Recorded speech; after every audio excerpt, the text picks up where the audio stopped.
What's up, Nets fans? Welcome to the Brooklyn Buzz, presented by OTGBasketball.com. I'm your host, Nick Fay. With me, as always, Jack Manuell. What's up, Jack?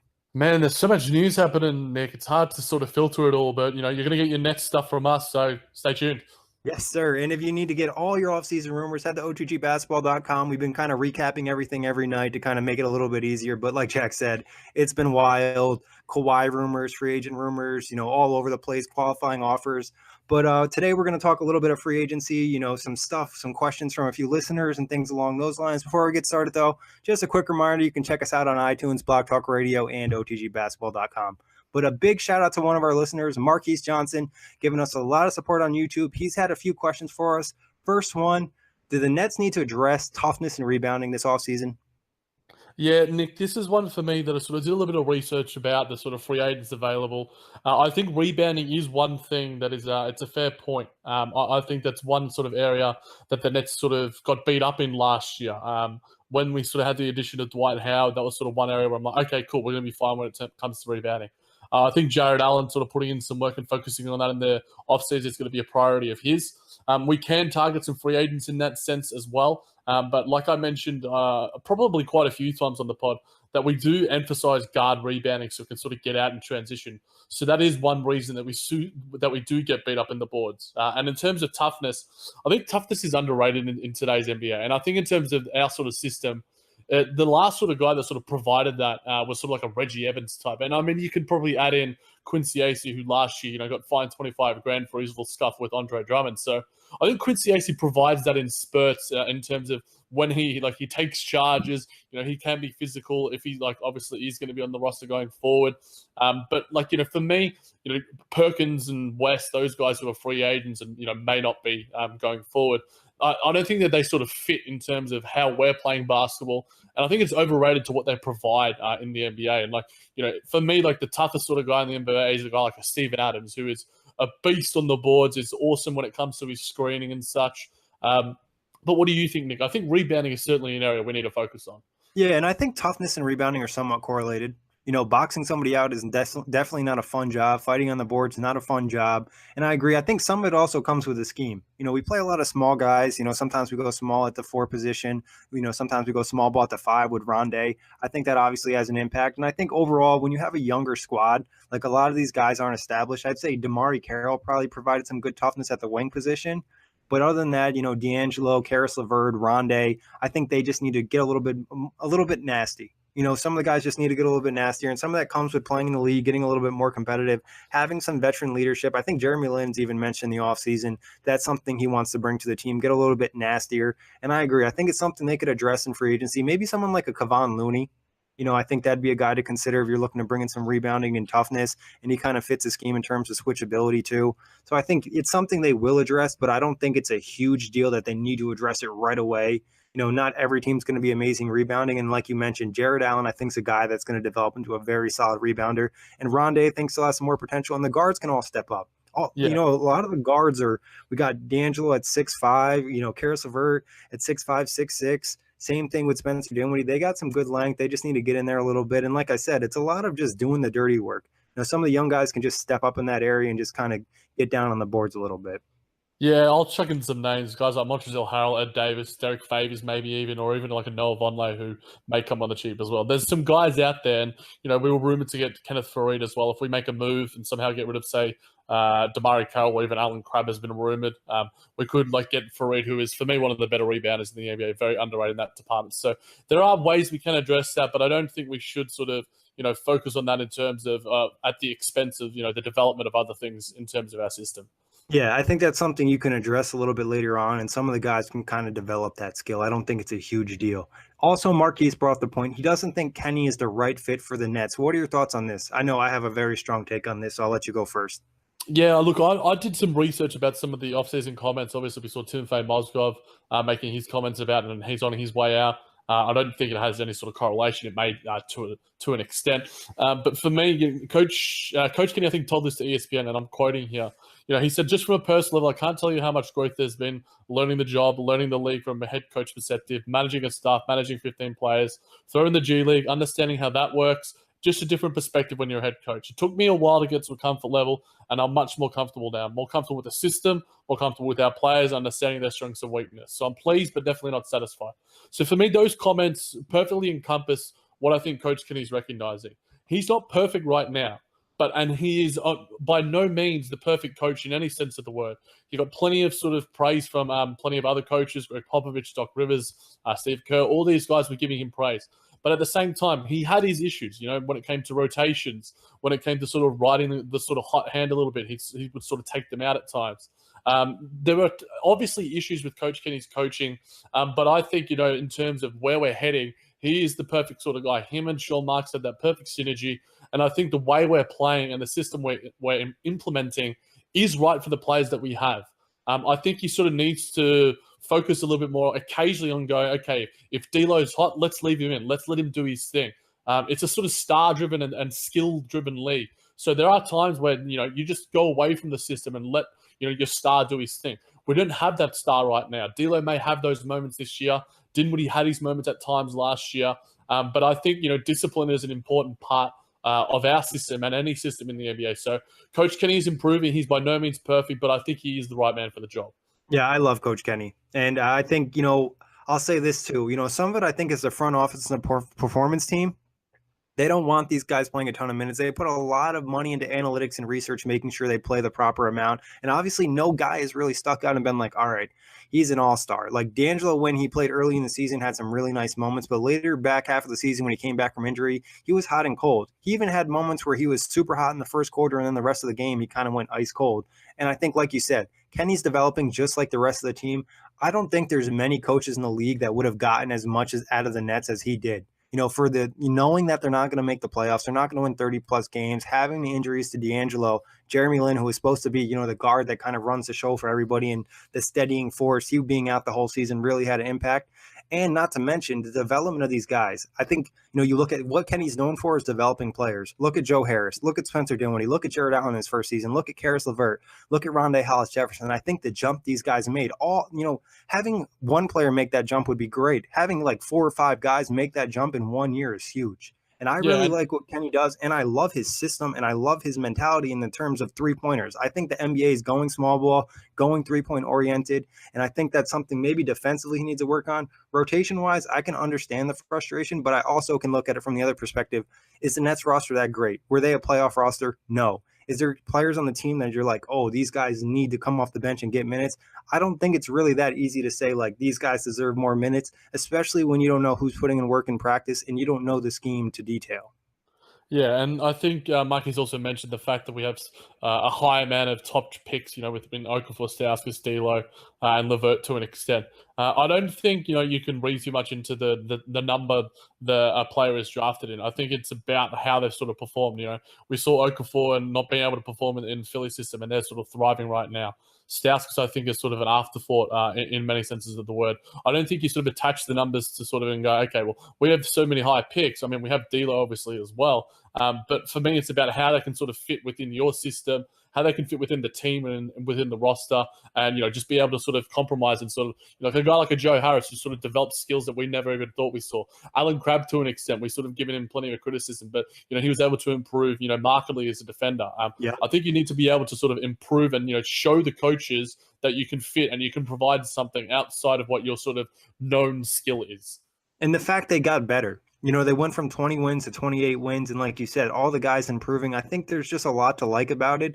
And, talking about Okafor, Stauskas, and D'Angelo, they're all guys we traded for, and we pretty much traded not much for them.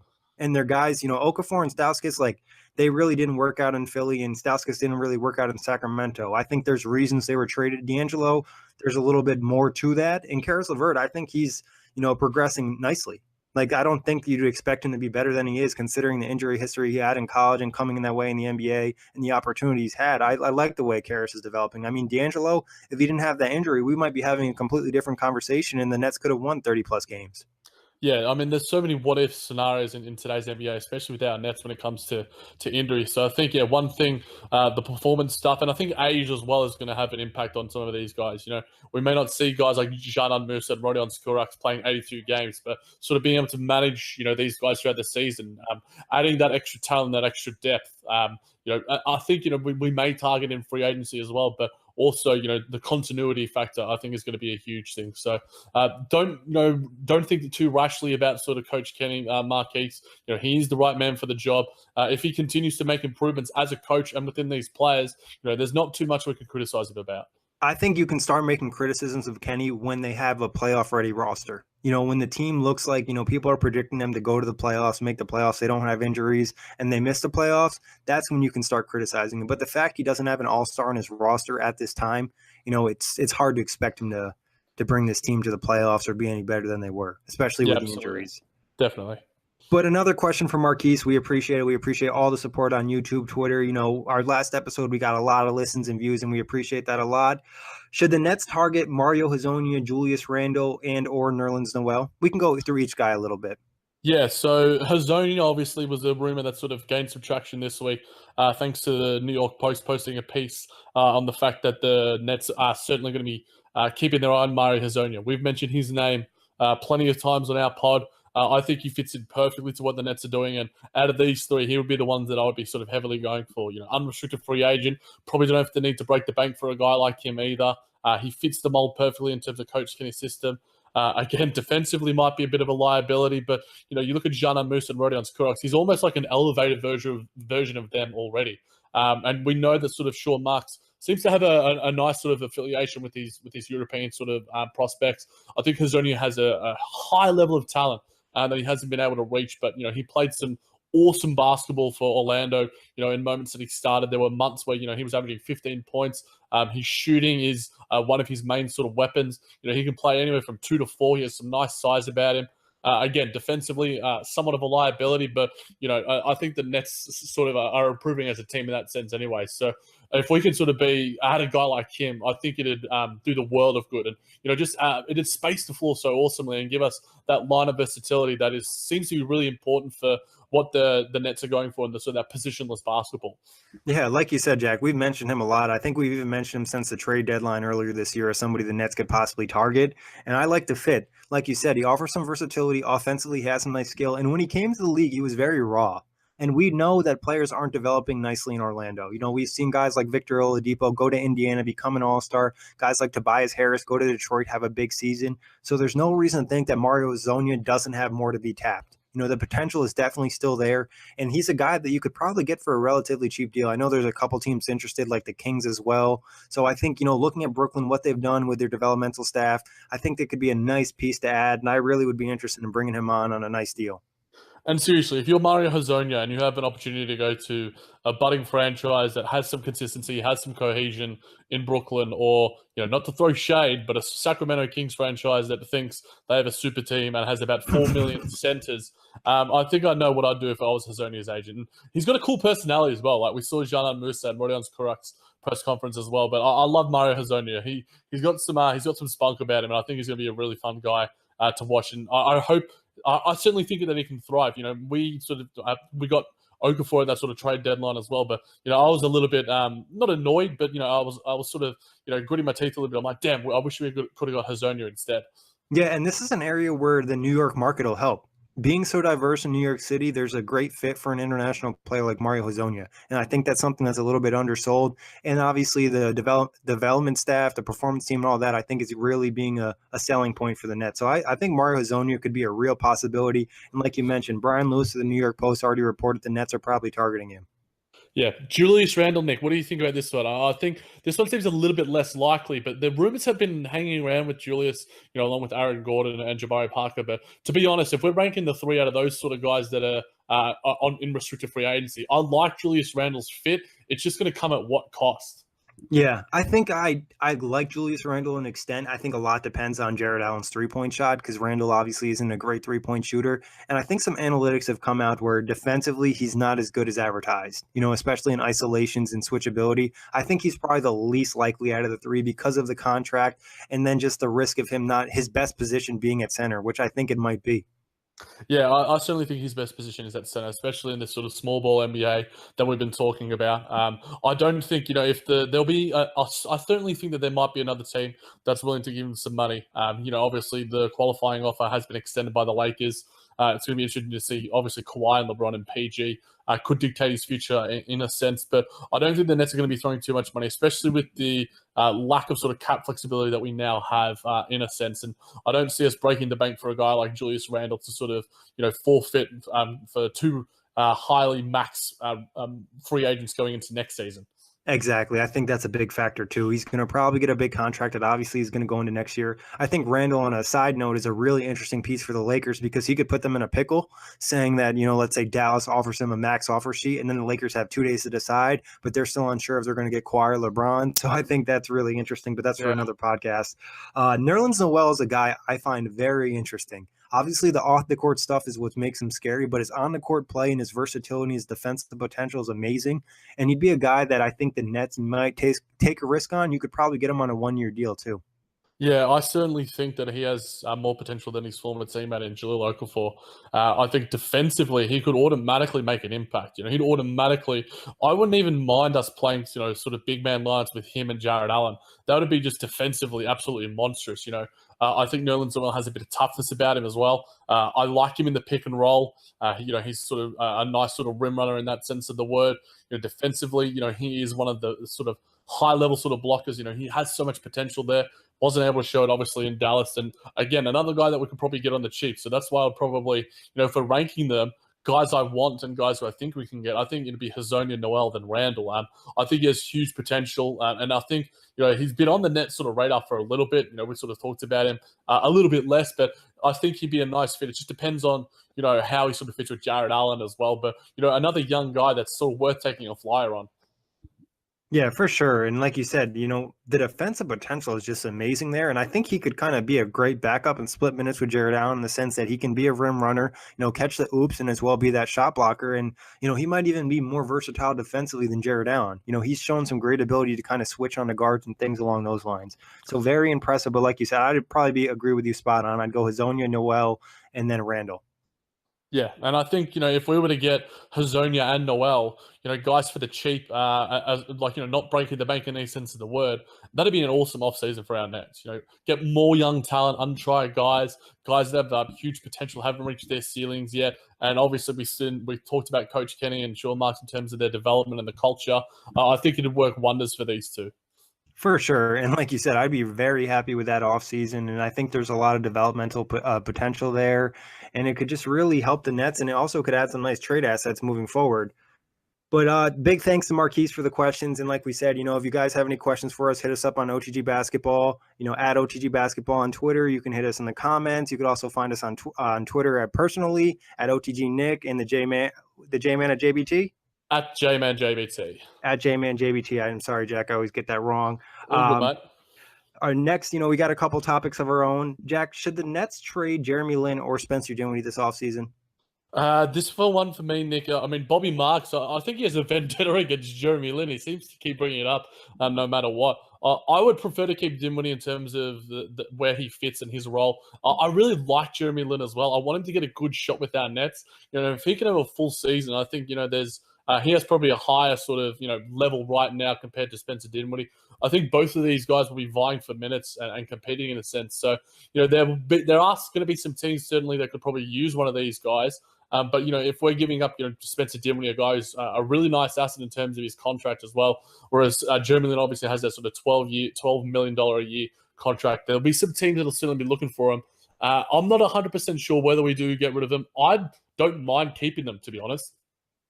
Yeah, I think I wouldn't mind getting rid of one of them. I would definitely not trade both. I think you keep one of them for sure. If somebody offers you a deal, I think for Dinwiddie or Lin, like you said, it's funny because they're both expiring, but their contracts are so different. Where Lin, like you mentioned, is like 12 million plus, and then Spencer's like a 1 million and change. So I think it could definitely be interesting. What do you think would be some teams interested? Maybe like the Suns or the Magic? Yeah, Zach Lowe brought on his podcast. He sort of, started the rumors in a sense. He's like, if I were the Nets, I'd call him and say, we've got Jeremy Lin, perfect placeholder point guard for them to play along. Devin Booker, not a lot of defense, but at the same time, a nice sort of fit. And, give us, say, Dragon Bender and, Jared Dudley or Tyson Chandler. And then in that sense as well, we're talking about rebounding in terms of Mark Eason's comment.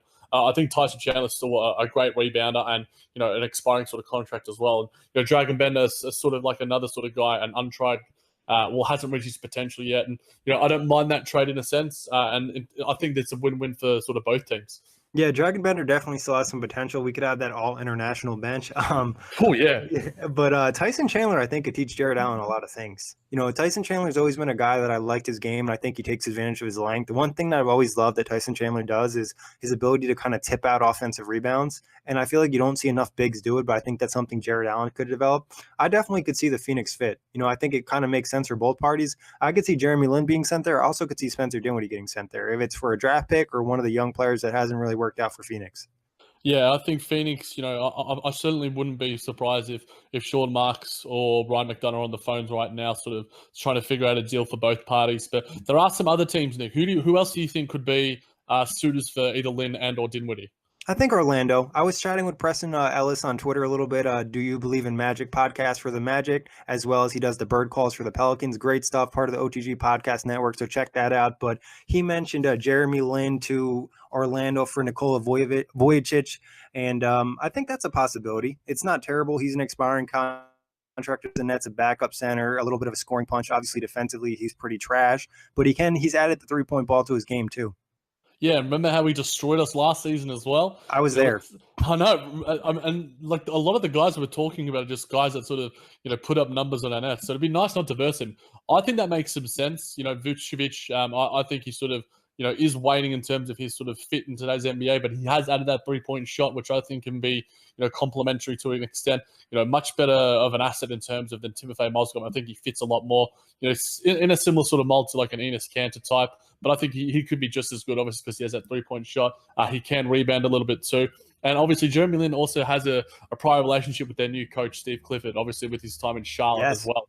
So Great I think that there's definitely a fit sort of there, but the other teams that I sort of thought, and the only other team that I thought of, Nick, was New York, because they don't have a point guard, but their roster composition right now, it doesn't seem like they'd be able to offer a lot in terms of a trade. Yeah, the Knicks, they have point guards, but I don't think they're really sure on any of them. Moutier obviously has disappointed. Frank still needs some time to develop. And Trey Burke is a G League player that kind of popped up last year. They're kind of probably waiting to see what he can do this season. He's a little bit undersized. But like you said, they don't really have a ton to offer. And I don't know. I just feel like a Knicks and Nets trade just isn't as likely, obviously being crosstown rivals and stuff like that. Orlando and Phoenix does seem likely. I also could see another team calling and being like, we would really like having Spencer Dinwiddie or Jeremy Lin. This could be like a contending team looking for a backup point guard. Washington would have been a team that came to mind, but after the Austin Rivers trade, I don't think that's as likely. But I think a team could easily pop up and be like, you know what? Or, we could use a player like this. Hypothetically, if the Pelicans were to lose Rajon Rondo in the free agency, which I think could be a possibility if someone's offering to win the big bucks, that could be another team to look at too.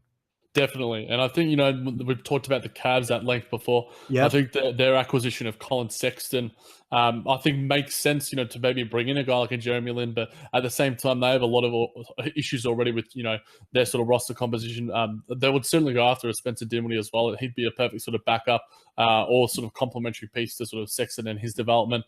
So there would certainly teams out there, it's a point guard heavy league, but at the same time, there are a few teams out there that could use their services. Yeah, and this could also be a guys that are traded towards a deadline. Somebody gets hurt and the Nets have a surplus of guards and playmakers. They could definitely move one of these guys. What other deals do you think the Nets could be involved in this offseason? Yeah, I think the Nets, Nick, could be like a third party in some deals. It's where some of the deals we talked about at the trade deadline, would they still be available as well? Teams who are after DeMar Carroll, the Detroit Pistons, the New Orleans Pelicans, the Cavs as well. Sort of, we sort of chatted about them a little bit. Do they want to sort of, if they keep LeBron, they need to sort of add to their team a little bit. Greg Schwartz of Bleacher Report talked on Twitter. He brought this up, and I'll put it to you, Nick, because to this doesn't make a lot of sense. But at the same time, there is value in it to someone. He said, Best bet would be Jordan Clarkson, JR, and Tristan Thompson, and a future first rounder, which is, I think, 2021 by my estimations, to the Nets for Dwight and Damari Carroll. If you buy it or stretch these two, that creates an extra $20 million in savings on their payroll. What do you think of that as a possibility? I don't think the Nets would do it just because it puts cap into next year. Exactly. Unless they would have to throw 2 first-round picks for me to be interested, especially if LeBron were to stay or something. That pick isn't very valuable. The Nets are already offered the Cavs pick, I believe, at the deadline last year for Spencer Dinwiddie.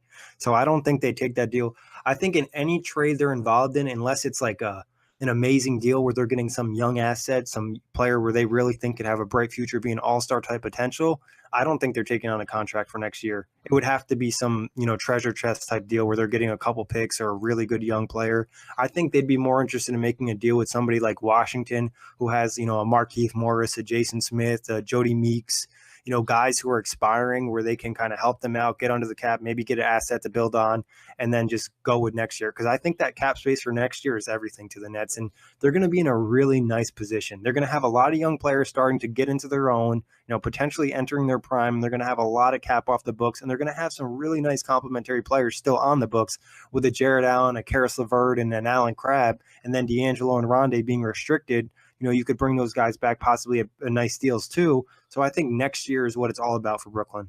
Yeah, I think for those in the know, obviously would agree with you, and I do wholeheartedly. That cap space is going to be premium. I think you mentioned there Washington sort of as a dumping ground. The Celtics as well with Morris or Baines. Yep.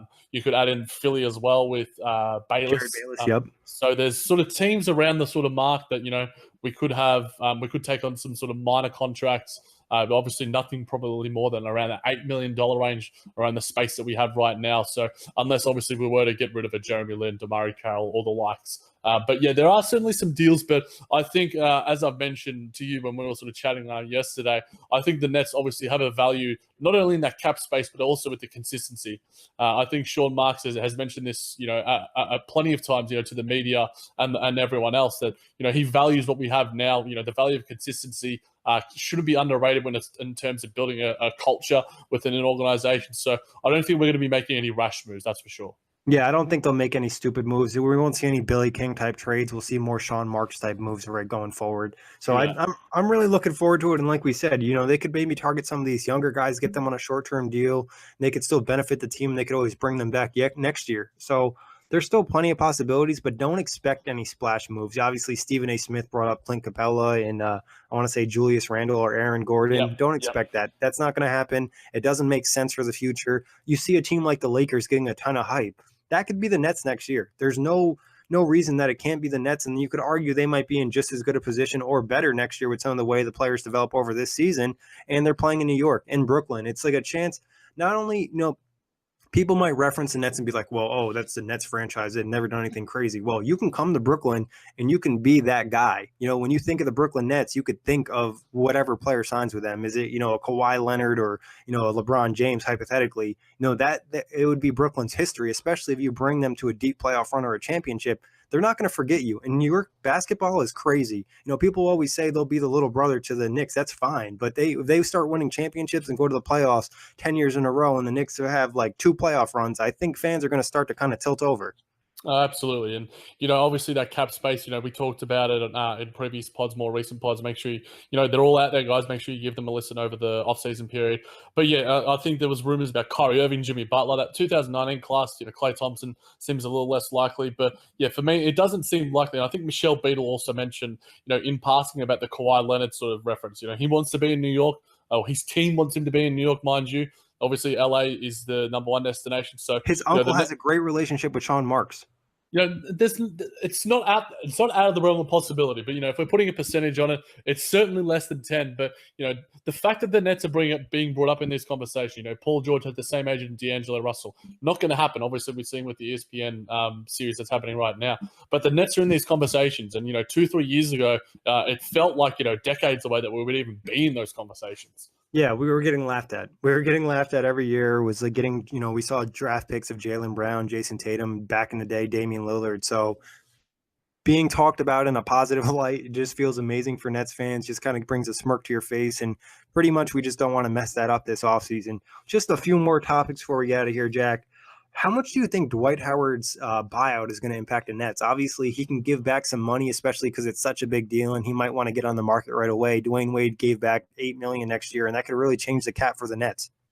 It certainly could, and it certainly adds, a level of flexibility that we were talking about to take on some more contracts in that sense. I think Mark's made this comment. I saw it on Nets Daily, and he's like, there are some things out there, whether it's pending, we'll just have to wait and see in July. Whether it's how we use our cap space and how we move forward, that we will have flexibility in the future, which is important. And again, we reiterated those comments, plenty of times. Nets Daily also, I think it was Christian Winfield or someone along the lines of, did a sort of deep dive into sort of the situation that the Nets are in. He wrote sort of that we would have, if he was comfortable sort of taking 15.8 million of his 23.8, the Nets would have around $8 million, leaving $8 million on the table. It would leave us with around 8.4 million remaining in cap room. Obviously, we've got the biannual exception as well, which is around the $3 million mark, the mid-level exception, which is around the $4 million mark. And then there's also as well, Rashad Vaughn's trade exception, and that would create $12.6 million of cap space to sign, a free agent of some sort. Whether around that range, we could probably take on almost a Kenneth Faried or some other guys, or maybe even one or two guys, maybe a Morris and a Baines. That certainly gives us, we have a level of flexibility, but we don't have as much as we're going to have going into next season by any stretch of the word. But there's room to maneuver, so to speak. Yeah, I think the Dwight thing is going to have a big impact, and I think the Nets will play their cards right. Just for the fact is, Dwight, they can kind of play Dwight into saying, "All right, well, you don't want to take us a better buyout. We'll just kind of sit here and negotiate with you in a couple of days, and all that money might dry up on the market, or teams might fill up their center, and then you're going to kind of be shit out of luck and not be able to find a home." So I think they might have a little bit leverage in the situation. And Dwight's also made plenty of money in his career, not only on the court, but he's had some big contracts, I believe, with Adidas and other kind of like workout supplement type stuff. Yeah, I don't think money is going to be a driving factor for Dwight Howard. Dwayne Wade sort of set a standard, so to speak. It seems to be that these days, NBA players are focusing less on the money in terms of, what's going to bring them the most sort of happiness in terms of their situation going forward. Dwight Howard's a completely different beast when it comes to guys like Dwayne Wade and Kevin Durant and such, but, who knows what could happen. I'm sure Dwight will be hoping that he can get as much as he can, but I think the Nets will be able to have some amount of leverage in a sense of the word as well, because the longer this drags on, the sort of, the less options, he may have as well. So I think it works both ways. All right, Jack, this next topic I know is close to your heart, and it is kind of scary to talk about, but how much hype do you think Joe Harris is going to get this offseason? Like, how many teams do you think are going to be interested in him? I think, he could fit at 29 other teams, Nick. It's funny because I did some Twitter searches for him and such, and there was some accounts that weren't giving him enough love. They were putting out sort of a guy like Kurt Heelan, who is a known from at Basketball Talk. He was sort of doing, different sort of pieces and sort of mailbags and stuff. And, he mentioned the fact that, no one even knows who Joe Harris is. That's why he didn't mention his name. And as well, there's, a few other ones who are doing polls in terms of like the 76ers, should we target Joe Harris? And, in the poll, they wrote who. And they had like emojis, like, the sort of, yawn emojis and stuff. So there's a lot of people that aren't putting enough respect on his name. We certainly do. I certainly do ad nauseum. And I'm actually going to be writing a piece for OTGbasketball.com, in terms of dream signings. Evan Dial's had a couple of nice pieces, and there's a few more coming. Joe Harris is going to be mine.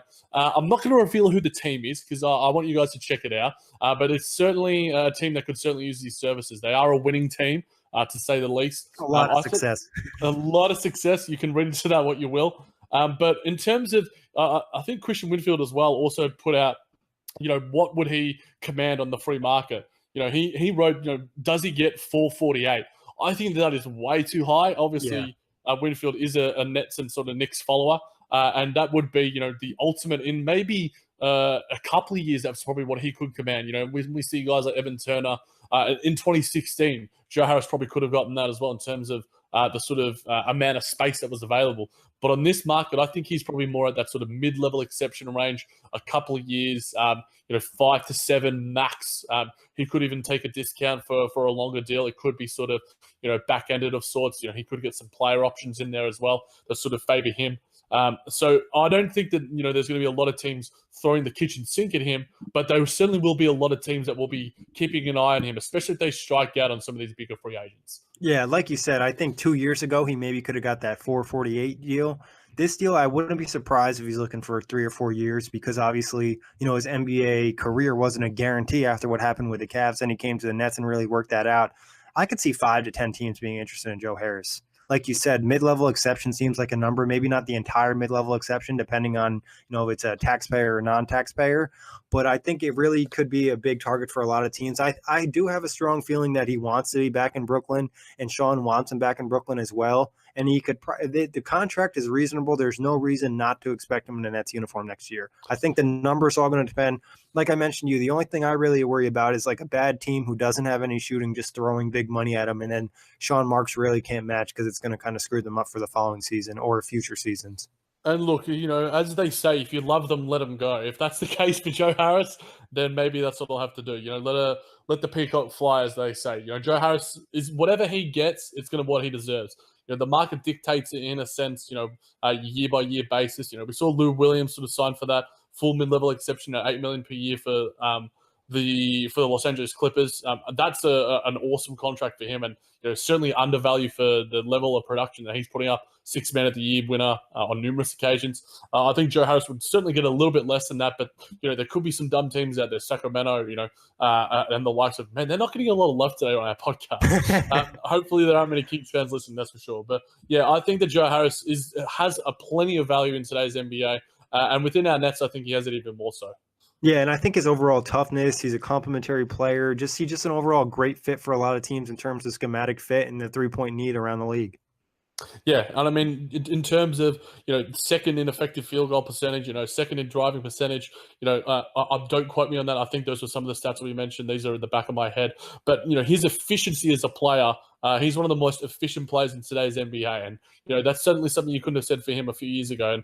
And he may have peaked of sorts, but if this is the peak that you have, and you get this consistency year to year from Joe Harris, then that is going to be invaluable to many teams. Yeah, he's a perfect role player, and he knows his role, and I think that's an important thing. We've had a lot of discussions on the Brooklyn Buzz, on the NBA Outlet, and you've had on the JBT about players knowing their role and the ego taking over, and I think that's one thing you can say about Joe Harris is he knows his role. But Jack, anything else you want to touch on before we get out of here? No, guys, just I appreciate all the love. It's overwhelming of sorts. I keep telling Nick, I'm like, I can't believe that we're getting so much love. But, we're putting out the content, not just for us, but for you guys, because we know there's a market for it. Our Nets are coming, and, we're going to be riding with them. Yeah, and like I said before, if there's anything you'd like us to talk about, let us know. And you can check out the pod on iTunes, Blog Talk Radio, OTGBasketball.com, and Dash Radio. And like Jack said, a big thanks to all of you for all the support, and we hope to keep them coming all summer long.